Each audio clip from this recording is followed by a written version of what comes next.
Hey heroes, and welcome to another spacefaring episode of History of the Marvel Universe. This channel is sponsored in part by Patreon supporters. If you would like to contribute and vote in monthly polls that help decide what topics get covered on the channel, then you can sign up for an amount of your choosing over at patreon.com/MaryMarvelate. The link is in the description below, along with other places you can find me. Previously on the channel, we talked about the origins of the Spaceknights, a group of cyborg warriors from the planet Galidor, who arose 200 years ago to oppose a race of shape-shifting alien invaders known as the Dire Wraiths. Among these star-faring crusaders, there was one who was heralded above all others as the greatest of the Spaceknights, a Galidorian named Rom.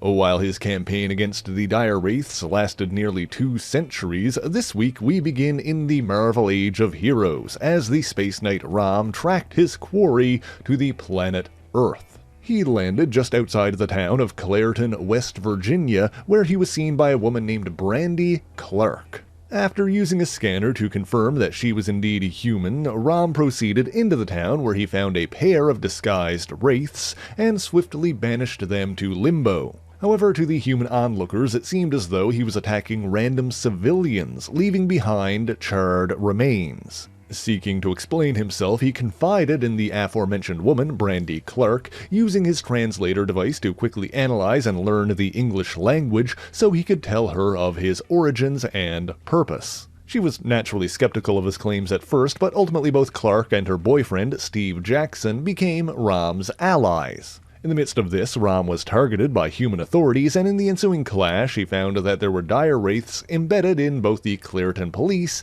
and even the National Guard. As it turns out, this was only the tip of the iceberg, as the Wraiths had already infiltrated the US government on various levels, including at least one senator, a military official, and a commanding officer in S.H.I.E.L.D. In another incident, Rom attacked a gang of bank robbers led by a man named Archie Stryker. Finding a Dire Wraith hidden among them, he banished the invader to Limbo. The rest of the gang was arrested, but Archie Stryker believed that Rom was a hostile alien invader and volunteered to help the authorities stop him. This caught the attention of the government-embedded Dire Wraiths, who brought Stryker to Project Safeguard, a facility where they were studying the Firefall armor, which they obtained after capturing its previous wearer, the Space Knight Karis. By this point, Wraith scientists, Dr. Daedalus and Dr. Sweet, understood the cyborg suit's inner workings well enough to graft Archie Stryker into it, transforming him into the new Firefall. He was sent out to confront Rom, and while the Firefall armor's living flame was powerful, in the end Rom's tenacity and superior strength allowed him to emerge victorious. Rom also explained his mission to Stryker, who was horrified to learn that rather than simply wearing the Galidorian armor, he had been surgically bonded with it. As the authorities arrived, Rom and his allies fled while Stryker was taken into custody once again. Rom subsequently faced other agents of the Dire Wraiths, such as the Hellhounds, humanoid hunters made by transforming native predators through a combination of science and sorcery. While several of these were defeated, Rom was knocked out during the battle, and the remaining Hellhounds succeeded in stealing his primary weapon, the neutralizer. There were also the plant-like Thornoids, which were not loyal to the Wraiths in any real way, but simply an aggressive species that they could summon and unleash. While Rom was still out of commission in the wake of his battle with the Hellhounds, Brandy Clark and Steve Jackson were aided by State Trooper Artie Packer, who was ultimately slain by the Thornoids before Rom awakened and defeated them. Rom subsequently found and interrogated another Dire Wraith and learned that his neutralizer had been taken to Project Safeguard. But before he could make the journey to retrieve it, he encountered a lizard-like being named Serpentine. Now, he was a member of a reptilian race who referred to themselves simply as the People, but today are better known as the Saurians. This species first emerged in the New Mexico desert when radiation from nuclear bomb tests affected the unique mineral structure of a nearby mesa and caused an evolutionary leap in several local lizard species. In less than a decade, the Saurians were walking upright and began to develop their own written language and culture. Initially, they hunted humans for food, but as their intelligence grew, they realized that while individuals made relatively easy prey, they were sorely outnumbered and outgunned by mankind as a whole. As such, they abandoned these practices in favor of living an isolated existence underground, only venturing to the surface at night. Under the direction of their patriarch, Tyr, they captured any humans who came upon them, including a number of soldiers who were sent to investigate these disappearances. The whole situation eventually led to the intervention of Carol Danvers, who at the time was still operating as Ms. Marvel. While capable of wiping out their civilization, in the end she promised to spare the Saurians and keep their existence a secret as long as they released their human prisoners. Tyr reluctantly agreed, and a telepathic member of their species named Haemon scrambled the prisoners' memories, making it seem as though their capture was merely a dream. However, it turns out that one of the released prisoners was actually a dire Wraith in disguise. Resisting Haemon's telepathy, the Wraith reported back to its superiors, who dispatched a group of soldiers and hellhounds to overwhelm and wipe out the Saurians, claiming their underground city for themselves. Believing himself to be his people's sole survivor, Serpentine swore revenge on the dire Wraiths. Coming upon Rom as he learned the location of his neutralizer, Serpentine wished to claim the weapon for himself. Mad with grief, Serpentine attacked Rom, but the battle soon ended when the reptilian warrior inadvertently impaled himself on a stone spike. As a side note, I will say that a group of Saurians did escape the slaughter and fled south, led by Tyr's daughter, Karel. They eventually encountered a group of X-Men who helped them safely relocate to the Savage Land, a hidden jungle in the Antarctic. But back to the story at hand, Rom resumed his journey to Washington, D.C. to reclaim his neutralizer, but was intercepted by the military and ultimately captured by dire Wraiths. Of course, they then brought him right to his actual destination, Project Safeguard. The damaged Firefall was also there, being kept immobile and sedated, but Archie Stryker nonetheless succeeded in using the living flame to slay the dire Wraith Dr. Daedalus. In the confusion, Rom was able to use his superior strength to free himself as well. Rom also tried to save Firefall, but upon finding that his neutralizer was protected by a deadly force sphere, Archie Stryker sacrificed himself to retrieve it so that Rom could continue his war on the dire Wraiths. With his weapon in hand once more, Rom banished the dire Wraith Dr. Rachel Sweet to Limbo. However, this was witnessed by security personnel, as well as Washington Weekly News reporter Ace O'Connor. Rom continued to banish Wraiths who had infiltrated the military, which led to a confrontation between him and the costumed superhero Jack of Hearts. During that battle, Rom absorbed considerable amounts of energy from Jack's attacks, forcing him to fly into space and release it in a burst of power. Losing sight of him in the blast, Jack assumed that his opponent had been vanquished, but Rom actually fell back to Earth and landed by Cape Hatteras on the coast of the Atlantic. He was briefly rendered amnesiac by the fall, but his memories returned during a subsequent battle with the supervillain pirate Lord Parnval Plunder, better known as the Plunderer. Longtime Marvelites may remember him as the brother of Khazar, Lord of the Savage Land. Rom also briefly clashed with the awesome android and its creator, the Mad Thinker, who mistook Rom for a robot that he could reprogram and steal. In the midst of all these events, the dire Wraiths continued to make moves to keep Rom on the back foot. For example, they abducted his ally, Steve Jackson, and replaced him with one of their own. The fake Jackson returned to Brandy Clark and asked her to marry him, to which she said yes. Elsewhere, Ace O'Connor, the reporter I mentioned earlier, developed the photos she had taken during the battle at Project Safeguard and found that she had captured on film the exact moment that Rom neutralized Dr. Rachel Sweet, and with it, evidence that his claims about the dire Wraiths were true. She brought this photo to her editor at the Washington Weekly, only to find that he too was actually a dire Wraith.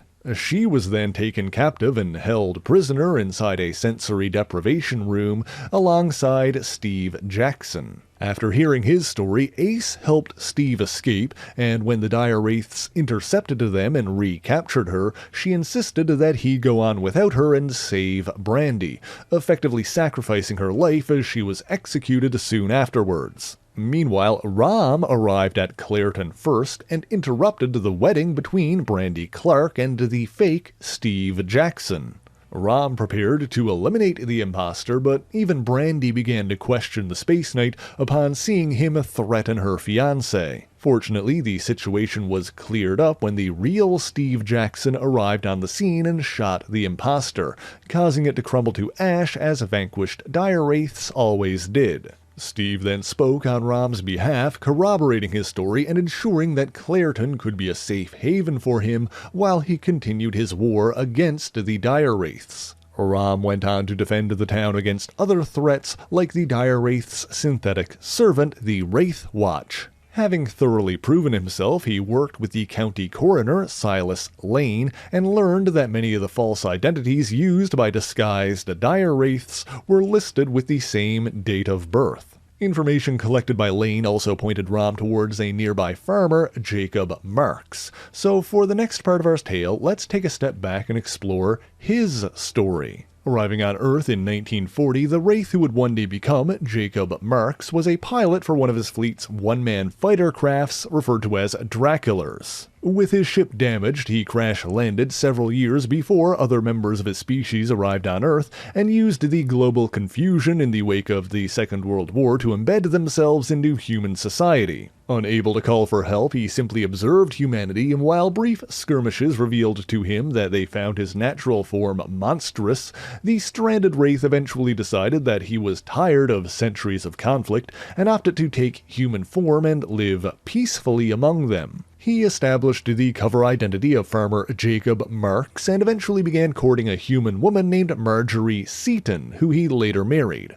Initially, he started this relationship simply to add another layer of believability to his cover identity, but much to his own surprise, the dire Wraith found himself actually falling in love with the woman. The two had a happy marriage, but while Marjorie wanted children, Jacob was naturally hesitant. However, his desire to please his wife and confidence in his adopted humanity inspired him to try, and the two had a seemingly normal human son named Jimmy. They continued to live in peace, and Jacob let the truth of his heritage become a fading memory, but then, 15 years after Jimmy's birth, around the same time when Rom arrived on Earth, Jacob was found and confronted by other dire wraiths. Having become aware of Jimmy's hybrid nature, a pair of elder wraiths insisted on examining him, and Jacob reluctantly agreed, unable to overcome centuries of programmed obedience. As a result, Jimmy learned the truth of his ancestry and was exposed to wraith magic that unlocked his latent abilities. Furthermore, while his dire wraith blood endowed him with shape-shifting powers and a natural aptitude for sorcery, Jimmy Marx's human side possessed a mutant X gene, giving him telekinetic and telepathic abilities. He subsequently displayed a number of varied abilities, such as levitation and weather manipulation, making it difficult, if not impossible, to tell which are psionic and which are sorcerous in nature. In any event, Jimmy's indoctrination from the Wraiths left him cold, callous, and cruel, as he frightened his parents and murdered the livestock on their farm. His mother kept trying to get through to him, and Jimmy tolerated her efforts as long as the Wraith elders continued to tutor him, but then one day they simply stopped coming, presumably because they were among those who had been dispatched by Rom. At his wit's end, Jacob contemplating ending the hybrid threat himself, but Jimmy simply tossed his father aside with his psionic power before causing Marjorie to rapidly age into a dying elderly woman. Dovetailing back to where we were before, it was about a week after this incident that Rom and his allies gained information from Silas Lane that led them to investigate the Marx farmstead. After hearing Jacob's story, Rom went to confront Jimmy Marx and used his analyzer to expose his true hybrid form. Fittingly, Jimmy took the name Hybrid as his new moniker. In the ensuing conflict, Jacob tried to talk his son down, begging him to remember his human side, but Hybrid lashed out and killed his own father. Returning his attention to Rom, Jimmy declared that he would find the other dire wraiths hidden on Earth and force them to interbreed with humans to create even more hybrids. To make matters worse, when Rom attempted to banish his foe to Limbo, he found that Hybrid was able to resist the neutralizer's effects. Meanwhile, Jimmy's mutant nature caused his presence to be detected by Professor Xavier, who dispatched a team of X-Men to investigate. Storm, Nightcrawler, Colossus, Wolverine, and Kitty Pryde, who at the time was operating under the codename Sprite, all arrived on the scene just as Hybrid shape-shifted back to human form, allowing him to trick the heroic mutants into attacking Rom. Soon enough, however, his true colors were revealed, prompting the X-Men and Rom to join forces. In the end, Rom was able to hold Hybrid in place long enough to guide Kitty Pryde into using the electrical impulses generated by her mutant power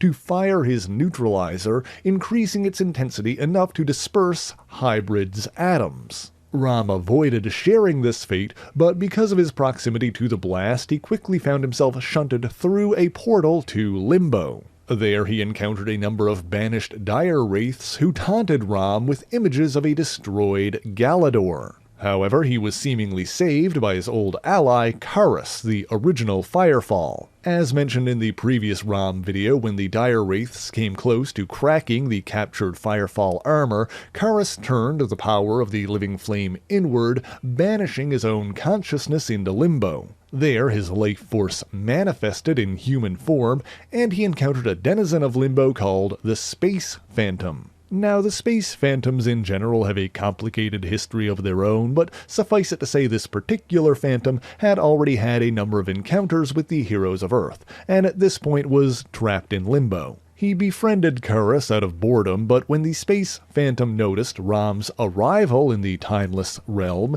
he impersonated Karis in an attempt to trick Rom into helping him escape while leaving the Spaceknights trapped. However, that scheme was interrupted when the real Karis intervened and exposed the Space Phantom's intentions. Furthermore, Karis was still connected to Galidor's living fire, which, like Rom's neutralizer, was capable of opening a dimensional rift between Limbo and Earth, allowing him to send Rom back. Rom emerged in Clairton and reclaimed his neutralizer, which had been recovered from the Marx farmstead by Brandy Clark and Steve Jackson after the fight with Hybrid. Rom expressed a desire to return to Galidor and investigate the visions that he'd seen in Limbo. However, to make the journey under his own power would take close to 2 centuries. But then Steve explained that there were likely faster methods of travel on Earth, as other heroes like the Avengers and the Fantastic Four were reported to have traveled into space during conflicts with the likes of the Kree and the Skrulls. And while Brandy was dubious of wild stories that came out of the New York media, to Rom the fact that a normal person on Earth was even aware of these intergalactic alien empires was evidence of Steve's assertion. Rom's resolve to return home was further strengthened when Menace, the dark space knight whose origins were recounted last time, sent 2 dire wraiths to pose as the ghosts of Rom's old allies, Starshine and Terminator. Rom did ultimately expose and defeat those wraiths, but they nonetheless served their purpose as Menace wanted Rom to return to Galidor. The Space Knight was wary of leaving his allies in Clairton unguarded, but his fears were somewhat assuaged when he met a superhero known as the Torpedo, who had recently relocated there. Torpedo actually has a considerable history and legacy that we're not going to cover here, but let me know in the comments if you want to hear more about him in the future. For now, we'll just note that he and Rom had enemies in common, as the latest incarnation of the Rocketeers, a group that Torpedo had clashed with before, was made up entirely of disguised dire wraiths. In the midst of this conflict, the Torpedo revealed his secret identity as high school football coach Brock Jones to Rom's allies, at the same time confessing his dual identity to his own family, and promised to defend the town against further attack. Seeking warp speed transport to the stars, Rom traveled to New York City, eliminating more dire wraiths that he found there. That led to a brief confrontation with the heroic duo, Power Man and Iron Fist, but that conflict ended when the two saw first-hand evidence that the threat of the dire wraiths was a real one. Having worked with the Fantastic Four before, Luke Cage was able to vouch for Rom's sincerity, and ultimately Mr. Fantastic agreed to let the Space Knight use a hyperspace saucer that the FF had captured from the Skrulls several years prior. Although the fact that he was piloting a Skrull craft did lead to a confrontation with the Nova Richard Rider. Upon clearing up that misunderstanding, Rom helped Rider thwart an attempted Skrull invasion on the Nova homeworld Xandar. This diversion proved to be a fortuitous one, for once the Skrulls were defeated, the Xandarians informed Rom that his homeworld, and in fact the entire Golden Galaxy, had moved an unnatural distance away in the 200 years since he was last there. Fortunately, Xandarian science was advanced enough to not only locate Galidor, but they were even able to beam Rom directly there. As for what happened when he got there, well, you all will have to let me know in the comments if you want me to continue this series and discuss Rom's Spaceknights' return to Galidor. In the meantime, thank you so much for watching this video. If you enjoyed it, be sure to leave a like, subscribe to the channel, and share it on your favorite social media. As always, the issues referenced in this video are listed in the description below if you would like to read them for yourself, as well as links to other places you can find me. Let me give a special shout out to all of my Patreon and Ko-fi supporters, Twitch subscribers, and YouTube members who help make the channel possible. By signing up for any ongoing amount on any of these platforms, you'll get your name in these special thanks here, but Patreon is the one that helps determine what topics get covered on the channel via monthly polls. And as always, if there's anything in particular that you want me to talk about, be sure to let me know in the comments. But that is indeed all I have for you this week, and so until next time, true believers, Excelsior!